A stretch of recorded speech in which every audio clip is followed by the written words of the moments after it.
आपने हमारे दादा की कहानी का पहला पार्ट तो देख ही लिया होगा, लेकिन असली राज, असली संघर्ष अभी बाकी है। अब शुरू होता है उस कहानी का दूसरा हिस्सा जो आपको हैरान कर देगा। साल 1901 एक छोटा सा गांव मुंडरगी, यही जन्म हुआ एक ऐसे इंसान का जिसका नाम इतिहास में कहीं खो गया, लेकिन उसकी कहानी आज भी जिंदा है। ये कहानी है अमीन साहब सरागी की। उन्होंने कासिमी से निकाह किया और उनकी जिंदगी में आए 7 बच्चे, एक बड़ा परिवार, लेकिन दिल में था देश के लिए कुछ कर गुजरने का जुनून। फिर आया साल 1920 जब अमीन साहब ने एक बड़ा फैसला लिया। उन्होंने फौज ज्वाइन कर ली। उसी दौर में सुभाष चंद्र बोस यूरोप के शहरों बर्लिन और पेरिस में आजादी की आग भड़का रहे थे और दूसरी तरफ हजारों सिपाही इंडियन नेशनल आर्मी में शामिल हो रहे थे। मलेशिया से लेकर रोम तक हर तरफ एक ही सपना था, आजादी। और इस लड़ाई का हिस्सा बने सरागी। वो सिर्फ एक सिपाही नहीं थे, बल्कि एक अहम कड़ी थे उस मिशन की, जहां उन्होंने ट्रांसफर 11 ड्यूटी कंपनी के साथ मिलकर कुआलालंपुर और थाईलैंड तक सफर किया, लोगों को जोड़ा, हौसले बढ़ाए और आजादी की लौ को जलाए रखा। ये कहानी सिर्फ एक इंसान की नहीं, बल्कि उस जुनून की है जो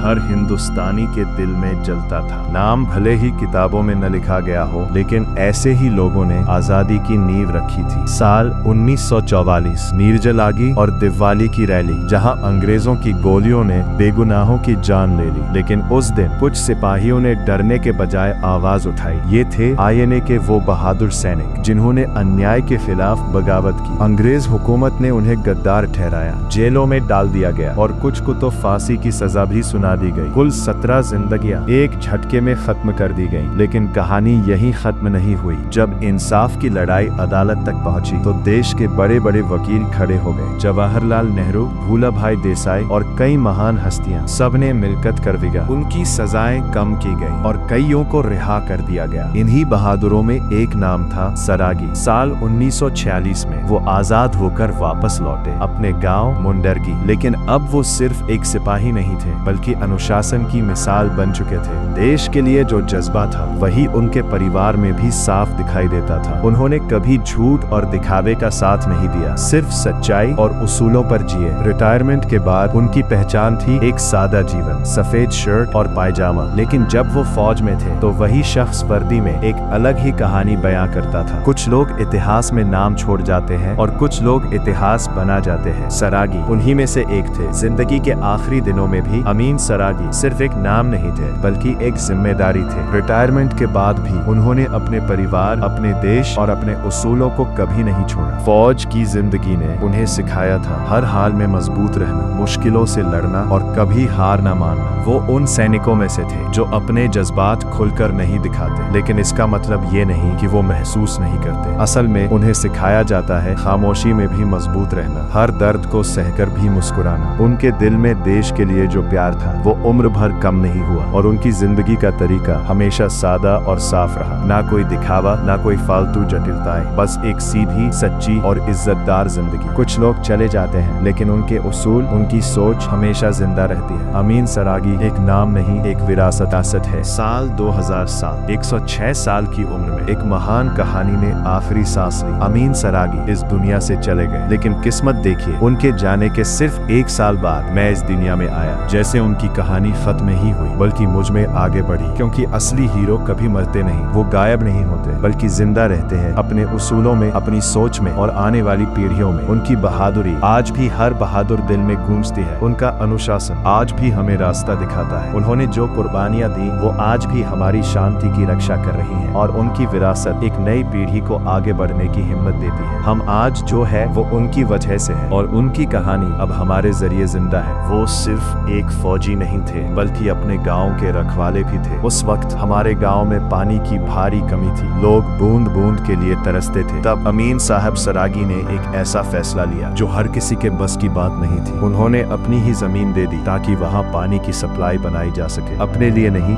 पूरे गांव के लिए। यही फर्क होता है एक आम इंसान और एक असली हीरो में, जो खुद से पहले दूसरों के बारे में सोचता है। अमीन सरागी सिर्फ नाम नहीं, एक एहसास है। ये थी मेरे दादाजी की कहानी। आज शायद उन्हें कोई याद नहीं करता, ना हमारे गांव में, ना इस देश में, लेकिन सच ये है कि मेरे दादाजी जैसे ना जाने कितने लोग थे जिन्होंने इस देश के लिए अपनी पूरी जिंदगी दे दी। उन्होंने नाम के लिए नहीं, बल्कि देश के लिए जिया। और शायद यही वजह है कि उनकी कहानियां किताबों में नहीं मिलती, लेकिन इसका मतलब मतलब ये नहीं कि वो भुला दिए गए, क्योंकि असली हीरो कभी यादों से नहीं जाते। वो जिंदा रहते हैं हर उस सांस में जो आज हम आजादी से लेते हैं, हर उस शांति में जो हमें मिली है, और हर उस दिल में जो देश के लिए धड़कता है। ये थी कहानी मेरे दादाजी अमीन साहब सरागी की। एक ऐसा नाम जो भले ही इतिहास के पन्नों में ना लिखा गया हो, लेकिन जिनकी जिंदगी खुद एक इतिहास थी। उन्होंने हमेशा एक बात कही थी, एक सच्चा हीरो कभी केप नहीं पहनता, वो अपने देश के लिए सब कुछ कुर्बान कर देता है। और उन्होंने ये सिर्फ कहा नहीं, बल्कि अपनी पूरी जिंदगी में उसे सच करके दिखाया। ये थी कहानी मेरे दादाजी अमीन साहब सरागी की। एक नाम नहीं, एक प्रेरणा। तो दोस्तों, अगर आपको आज का ये वीडियो पसंद आया और आप इतिहास के इन पन्नों को और करीब से जानना चाहते हैं, तो इस वीडियो को लाइक जरूर करें, इसे अपने दोस्तों के साथ शेयर करें, ताकि हमारी ये कहानी दूर दूर तक पहुंचे। और हाँ, अगर आप चैनल पर नए हैं या अभी तक परिवार का हिस्सा नहीं बने हैं, तो उस सब्सक्राइब बटन को दबाकर बेल आइकन को ऑल पर सेट कर दें, ताकि आने वाली कोई भी वीर गाथा आपसे मिस ना हो। मिलते हैं अगले वीडियो में, तब तक के लिए जुड़े रहिए।